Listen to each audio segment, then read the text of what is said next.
শুক্রবার মুসলমানদের জন্য সবচেয়ে মর্যাদাপূর্ণ দিন।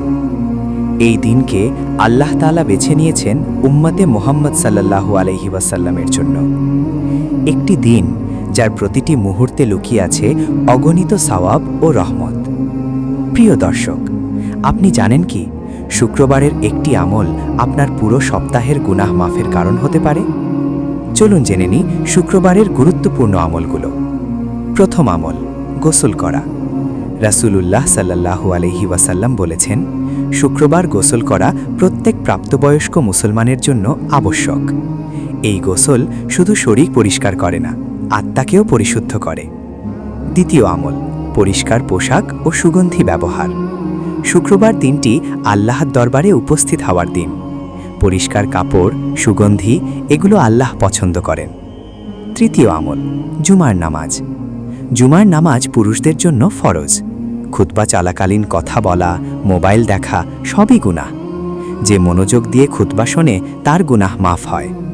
চতুর্থ আমল, সূরা কাহফ তিলাওয়াত। রাসূল সাল্লাল্লাহু আলাইহি ওয়াসাল্লাম বলেছেন, যে ব্যক্তি শুক্রবার সূরা কাহফ পড়বে তার জন্য 2 শুক্রবারের মাঝে নূর জ্বলে উঠবে। এই নূর কিয়ামতের অন্ধকারে আলো হবে।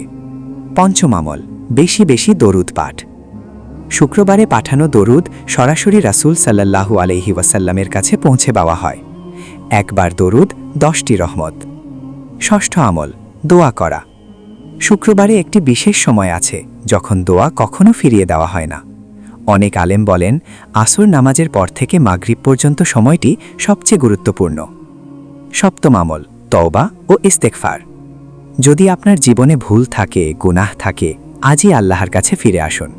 আল্লাহ তওবা কবুল করতে ভালোবাসেন। অষ্টম আমল, দান সদকা।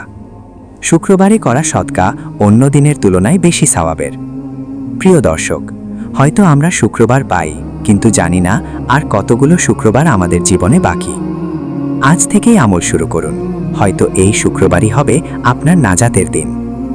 আল্লাহ আমাদের সবাইকে শুক্রবারের আমল করার তৌফিক দান করুন। আমিন।